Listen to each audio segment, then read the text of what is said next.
Saludos desde Euronews, hoy lunes 13 de diciembre. Les presentamos las noticias más destacadas de este día y comenzamos con la búsqueda de decenas de desaparecidos tras la mortífera serie de tornados en el este de Estados Unidos que ha dejado cerca de un centenar de muertos. Seguimos con la evolución de la pandemia. En el Reino Unido, Boris Johnson habla no de una nueva ola, sino de un maremoto de Omicron que ha puesto los servicios sanitarios al límite.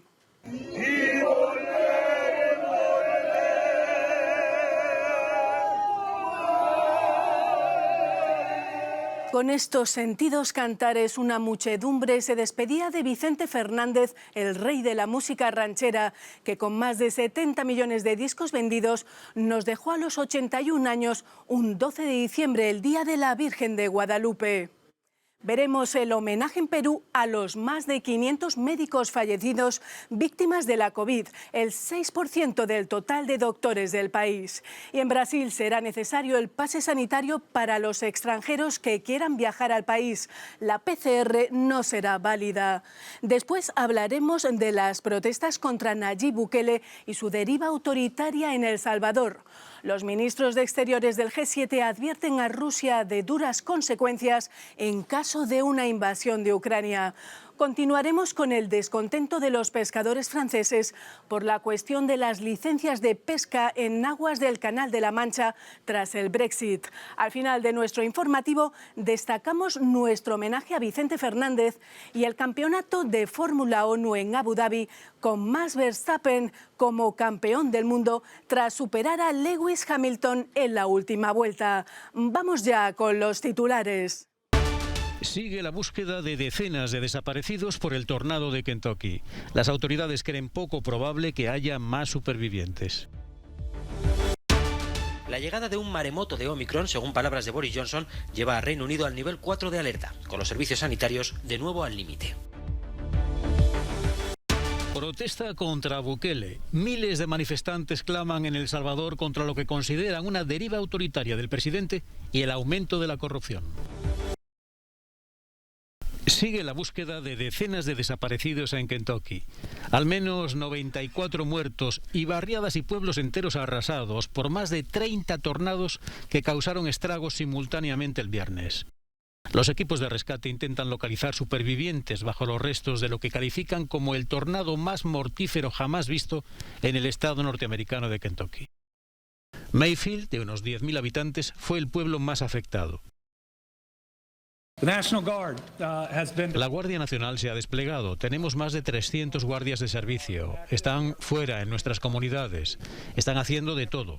Desde ir de puerta en puerta, aunque muchas de estas comunidades ya no tenemos puertas, hasta ir de escombro en escombro, buscando con suerte supervivientes y, en caso contrario, al menos tener la certeza para las familias de que podemos avisarles de su pérdida. Grupos de vecinos voluntarios distribuyen ayuda en los edificios que siguen en pie. Uno de los empleados de la fábrica de velas destruida en el primer momento mientras estaba llena de trabajadores hace funciones de bombero en el pueblo y sigue impresionado por lo que ha visto. No hay palabras para describir esto, para serle sincero. La verdad es que el departamento de bomberos al que pertenezco es de voluntarios. En realidad trabajaba en ese edificio y la devastación es total. En la fábrica de velas colapsada en Mayfield hay al menos 60 personas que siguen desaparecidas. Las autoridades dicen abiertamente que es poco probable que haya más supervivientes.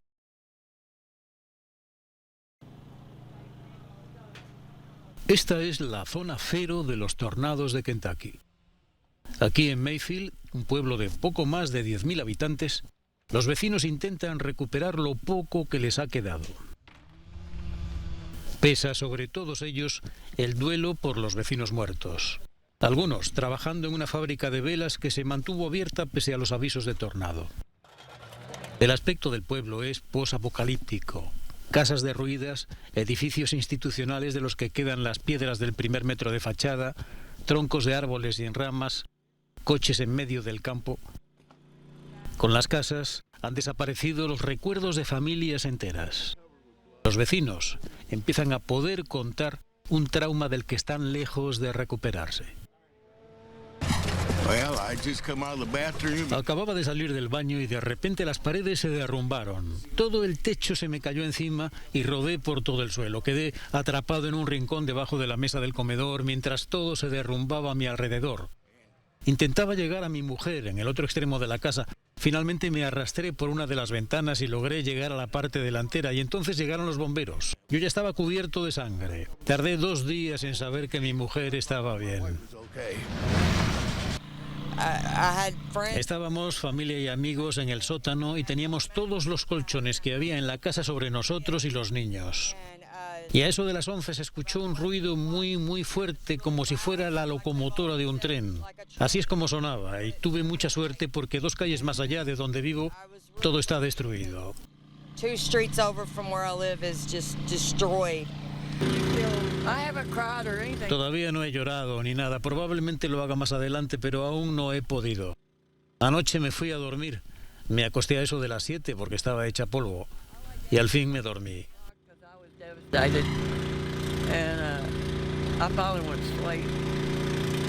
Pronto empezará la lucha con las compañías de seguros. Menos ruidosa que 30 tornados, pero muchísimo más larga. Reino Unido entra en el nivel 4 de alerta ante la llegada de una marea de casos de Omicron. Con esas palabras ha definido el propio Boris Johnson la actual situación sanitaria en el país, cuyo servicio de salud pública estaría ahora mismo, según alertaba el primer ministro, de rodillas. La situación es tan preocupante que cualquier ciudadano mayor de 18 años podrá ponerse la dosis de refuerzo antes de que acabe el año. Johnson se mostraba tajante en su mensaje televisado. Nadie debería tener ninguna duda. Se avecina un maremoto de Omicron. Y me temo que ahora está claro que 2 dosis de la vacuna simplemente no son suficientes para dar el nivel de protección que todos necesitamos. Pero la buena noticia es que nuestros científicos confían en que con una tercera dosis, una dosis de refuerzo, todos podremos volver a elevar nuestro nivel de protección. Reino Unido y otros países se han mostrado por lo general receptivos ante las vacunas, pero en otros lugares esta sigue sin convencer a mucha gente. Tal es el caso de Austria, donde decenas de miles de personas volvieron a manifestarse durante el fin de semana contra la vacunación obligatoria y las estrictas medidas sanitarias. Hago un llamamiento a todo el mundo para que no vaya a la manifestación, sino para que hable con su médico y se proteja. Háganlo por su salud, pedía el ministro de Interior, Gerhard Gärtner.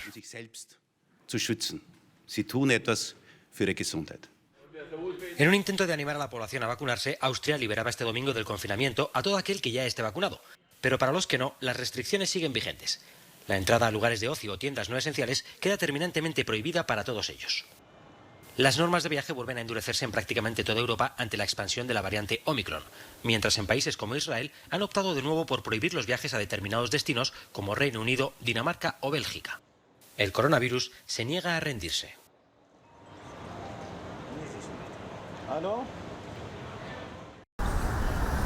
Estos son los retratos de los 551 médicos que han muerto en Perú víctimas de la COVID, nada menos que el 6% del total de doctores del país. Ocupan 200 metros en torno al Colegio Nacional de Médicos, en el barrio de Miraflores de Lima. La falta o deficiencia de los equipos de protección acabó con sus vidas mientras intentaban salvar otras. La familia de Elías Eduardo viene hasta aquí a recordarlo. Yo le decía, hijo, descansa, pida descanso en tu trabajo. Él me decía, papá, los cobardes abandonan el barco. Yo lucharé hasta el último y haré ver que, como buen loretano que soy, no tengo miedo.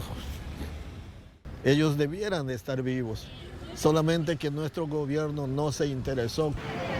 En este paseo de los héroes frente al Océano Pacífico hay hombres y mujeres, veteranos y jóvenes. Diego Meléndez recuerda sus largas jornadas de trabajo en la selva totalmente expuesto al virus. Bueno, estuve en una parte bastante metida de la selva y los implementos de seguridad de primera necesidad no llegaban, ¿no? Tanto es el caso que muchos colegas y otro personal como de laboratorio lavaba sus mascarillas N95, o sea, a ese extremo llegábamos. Prácticamente no teníamos protección y así teníamos que atender emergencias toda la noche. Eric Orlando Cruz consiguió superar la enfermedad y sus secuelas. Estuve intubado en UCI por 20 días, ¿no? Pude salir más o menos casi la quincena de marzo ya, en un proceso de como recuperación de 10 días con terapias. Pues cuando desperté del coma inducido por la intubación, prácticamente tuve que aprender todo de nuevo. La población peruana vive ahora entre nuevas restricciones navideñas. Desde el pasado viernes y hasta el 2 de enero, los mayores de edad deben presentar un certificado de vacunación para poder acceder a los interiores de lugares públicos. El gobierno también ha prohibido las fiestas, incluso las reuniones familiares el día de Navidad y de Año Nuevo, y ha establecido un toque de queda para esas fechas. El 70% del público objetivo, es decir, los mayores de 12 años, ya cuenta con la pauta de vacunación completa. Con más de 200.000 fallecidos, Perú y sus 33 millones de habitantes tienen la tasa de mortalidad por la pandemia más alta del mundo, a pesar del enorme sacrificio que han hecho sus médicos.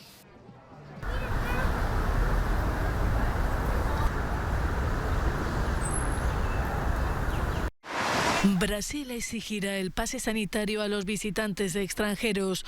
Lo ha dictaminado un juez del Tribunal Supremo del país. La sentencia invalida la norma emitida por la Agencia Nacional de Salud, que exigía únicamente una prueba PCR negativa.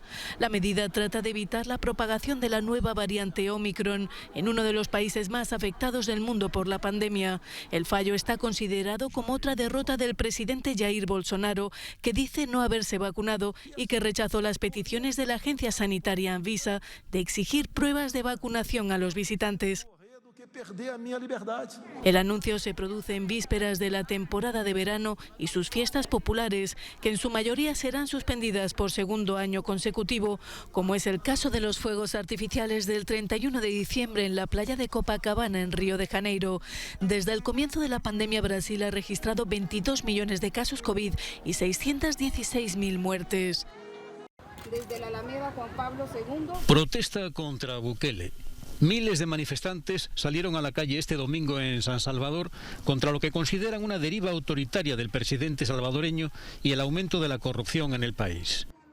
La manifestación se produce 3 días después de que Estados Unidos impusiera sanciones económicas por corrupción a Carolina Recinos, jefa de gabinete de Nayib Bukele. No a los militares. No queremos un gobierno aquí en El Salvador narcotraficante, pandillero. No lo queremos. Que lo sepa el mundo, que El Salvador está en pie de lucha en contra de un dictador abusivo, dictador fascista.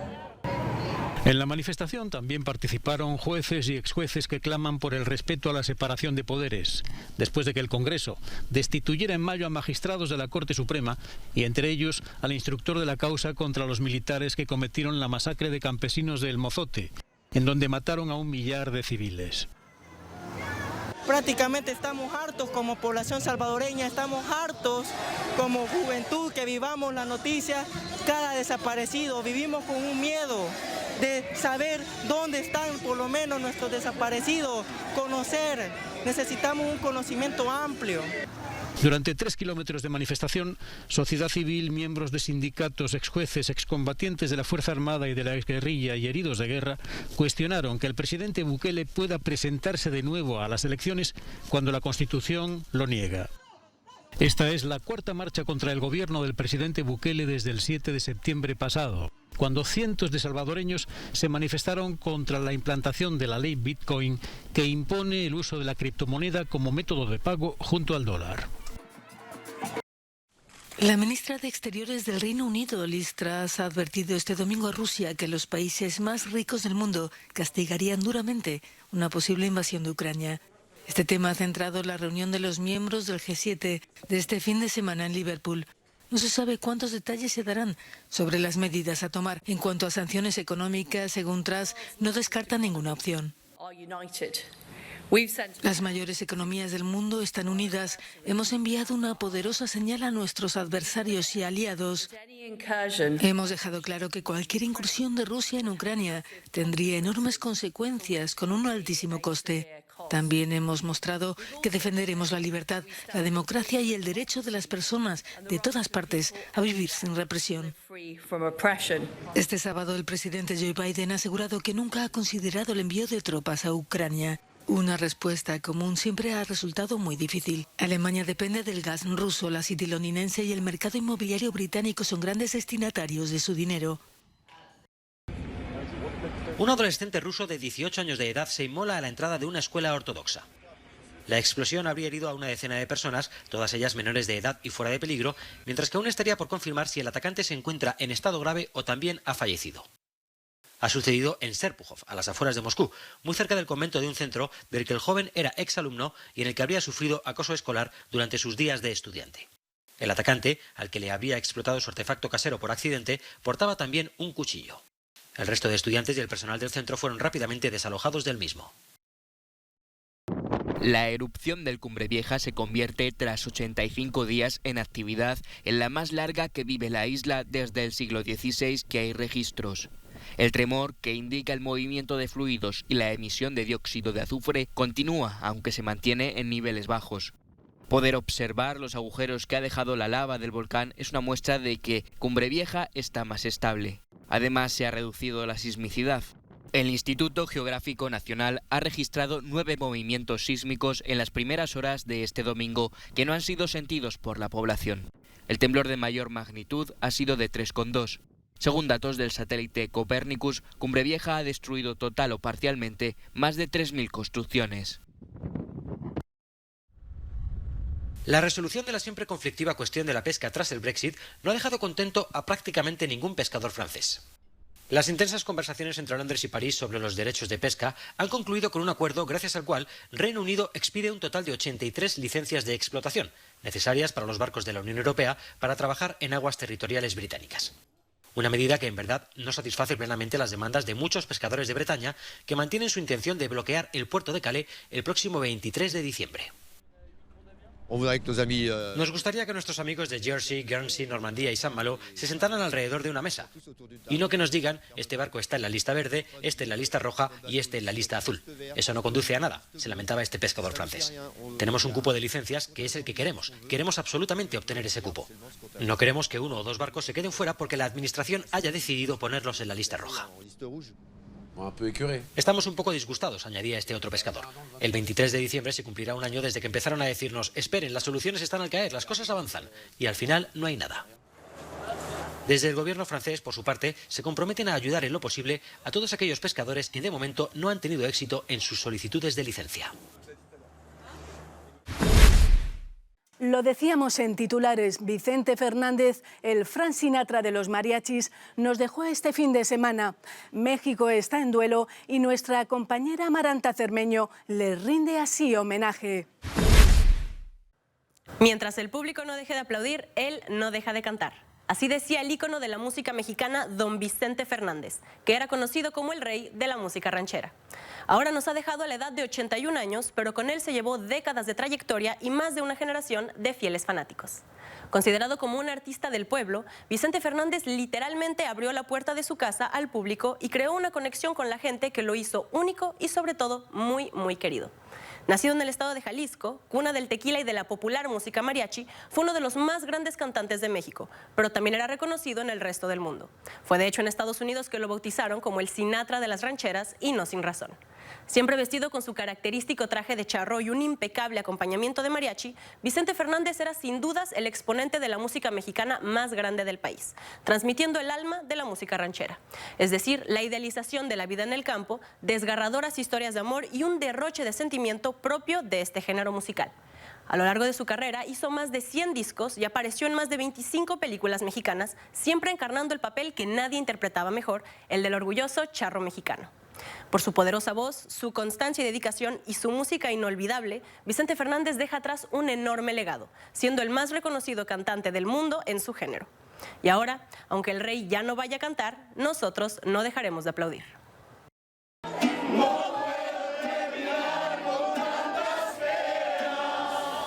México está de luto, pues ha perdido a su rey más querido.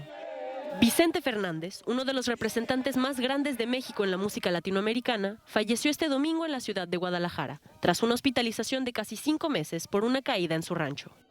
Aunque ya se había retirado del escenario desde 2016, Vicente Fernández era considerado como el último gran ídolo popular de la música ranchera, un género cargado de despecho y evocaciones de la vida en el campo.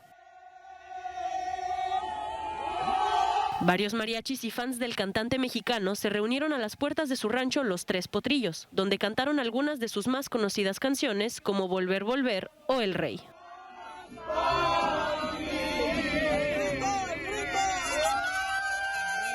Don Vicente Fernández merece toda nuestra admiración y respeto porque es un ícono que dio la cara por México con la música. Y a hoy que nos deja un hueco muy grande que alguien debe de llenar. Además, la muerte de Vicente Fernández este 12 de diciembre coincidió con la celebración del Día de la Virgen de Guadalupe, en honor a la imagen más importante de la religión católica y con mayor culto en México. Tristeza. También da alegría porque ya él está cantando allá a nuestra Virgencita. Escogió este día. Vean el día que escogió, el 2. Artistas como el cantante español Alejandro Sanz y presidentes como el mexicano Andrés Manuel López Obrador y el colombiano Iván Duque expresaron su pésame por la muerte del cantante a través de las redes sociales. Con una ilusión. Max Verstappen logra su primer título del mundo de Fórmula 1 en una carrera de infarto. Lewis Hamilton lideraba el Gran Premio de Abu Dhabi hasta que, a falta de 5 vueltas, el accidente del canadiense Nicolas Latifi provocó la entrada en pista del coche de seguridad. El neerlandés, primer piloto de su país en ganar el Mundial, aprovechó que tenía el neumático más fresco y adelantó al 7 veces campeón, colocando a Red Bull en lo más alto. El tercero en el podio fue el español Carlos Sainz de Ferrari, que ha acabado quinto en la competición, el mejor resultado de toda su carrera en la categoría reina. Mercedes, la escudería de Hamilton, se tuvo que conformar con su octava victoria consecutiva en el Mundial de Constructores. Ya nos despedimos, les dejamos con nuestro No Comment del día, con una performance artística en homenaje a los líderes sociales asesinados en Colombia. Les invitamos a seguirnos a través de nuestras redes sociales. Volvemos mañana con más noticias.